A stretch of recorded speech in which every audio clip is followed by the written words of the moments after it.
Hello, my name is John, and today we'll be reading Change May Come in North Korea. Missiles pointed at America's west coast is untenable, but many options are on the table. By Victor Davis Hanson, Washington Times, January 3rd, 2018.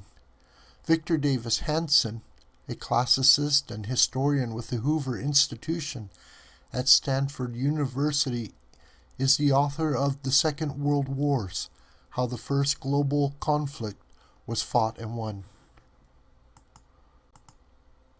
For good or evil, we may see radical changes in North Korea in 2018. The beefed-up United Nations sanctions by midyear could lead to widespread North Korean hunger, as well as a virtual end of the country's industry and transportation. In the past, the West had called off such existential sanctions and rushed in cash and humanitarian aid on news of growing starvation. Would it now if the bleak alternative was a lunatic's nuclear missile possibly striking San Diego or Seattle? To survive an unending trade embargo and perhaps to avoid a coup, Kim Jong-un would likely either have to recalibrate his nuclear program or consider using it. China has always been unwilling to give up pit bull North Korea as its client.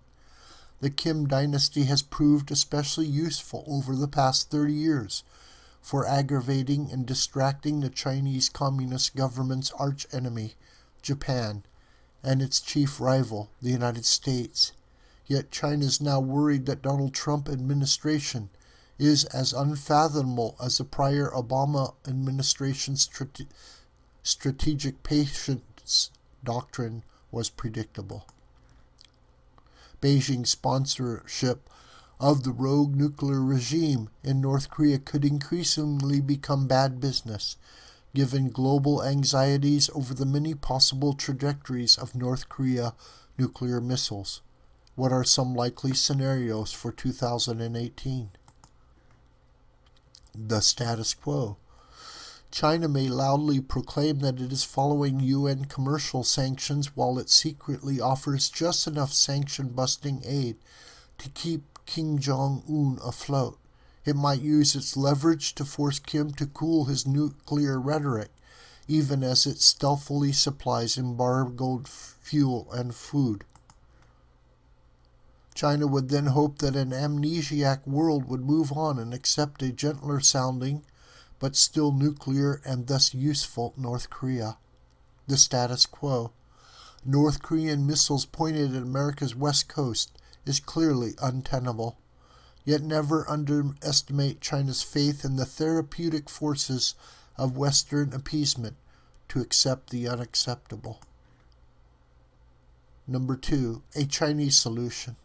China would cut some sort of deal to remove North Korean missiles, or even the Kim regime itself through a coup or uprising, in exchange for controlling the future of North Korea. That would likely mean not allowing a democratic, free, westernized, and unified Korean peninsula on its border.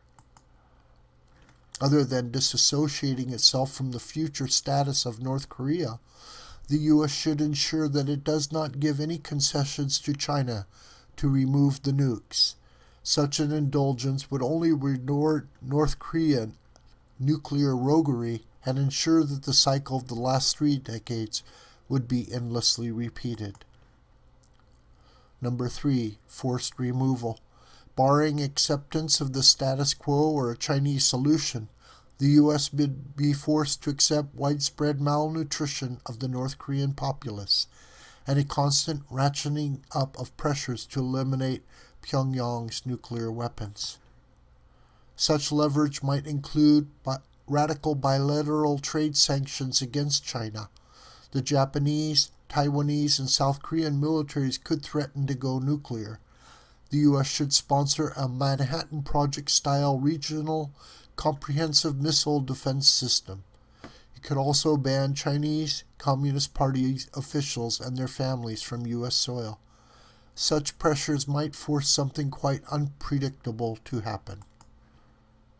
A doomed North Korea could launch a missile, invade South Korea, be forced to disarm, or disintegrate amid coups of popular uprisings. A humiliated China would likely either be pressed to quietly abandon North Korea or find financial, economic, and military ways to harm the U.S. Number 4. Preemption. Barring the peaceful options of defanging nuclear North Korea, the U.S. and its Japanese and South Korean allies would have to disable the missiles through military force.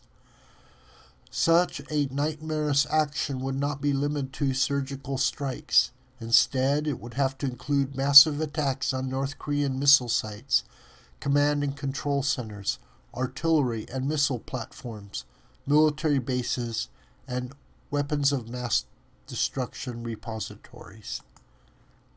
Such preemption would quickly escalate to a general theater of war, or worse. Last gasp North Korean nukes might escape preemptive bombing and be launched at Japan, South Korea, America's Pacific bases, and the U.S. West Coast. A tottering North Korea could order a full-fledged artillery pounding of Seoul, chemical and cyber attacks, and a conventional ground invasion of South Korea. The U.S. and its allies would win such a war, but the cost would be catastrophic and prompt global recession. No one knows what China would do in such an emergency. Would it merely cry crocodile tears while its troublesome patron disappeared? Or to save its last communist client, would China send troops into the peninsula as it did in the fall of 1950? One thing is always certain. The naive architects of appeasement who watch as monsters grow always win short-term praise for avoiding immediate war. Their realist successors, who are forced to cage or destroy such full-grown beasts, are usually labeled as warmongers. This video is a production of the School of the White Crane. My name is John Brooker, and you can reach me through commentary on this video or through my Gmail listed here. Please share this video with family and friends and on social media. May God richly bless you.